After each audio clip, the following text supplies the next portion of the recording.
Bonjour à tous, c'est Kylian. On se retrouve aujourd'hui pour les 3 news de la semaine, au programme de la course à pied, de l'olympisme et du fitness. En course à pied, le Belge Karel Sabé a remporté la Big Dogs Backyard Ultra après 75 tours et 504 km.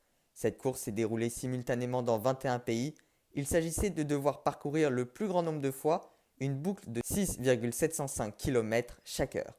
Si le coureur met 30 minutes, il a alors 30 minutes pour se reposer et se ravitailler.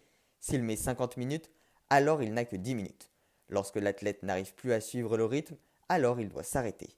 Lorsqu'il ne reste plus que deux coureurs, le premier qui n'effectue pas le tour dans les temps donne la victoire à son concurrent.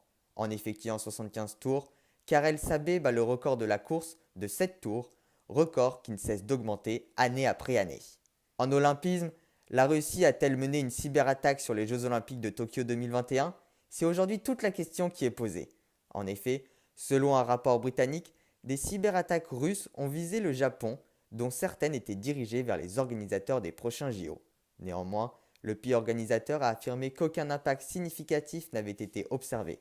De son côté, la Russie nie toute accusation et a déclaré: la Russie n'a jamais mené d'activité de piratage contre les Jeux olympiques. Cyberattaque ou pas cyberattaque envers les Jeux olympiques, c'est tout l'enjeu de l'enquête en cours. En fitness, un réseau de fabricants de produits dopants a été démantelé suite à une enquête réalisée par l'Office central de lutte contre les atteintes à l'environnement et la santé publique, les douaniers français, l'Office européen de police ainsi que par la police grecque. Ce sont deux laboratoires clandestins qui ont été découverts, un en Nouvelle-Aquitaine et un dans les Hauts-de-France. En tout, 24 personnes ont été arrêtées.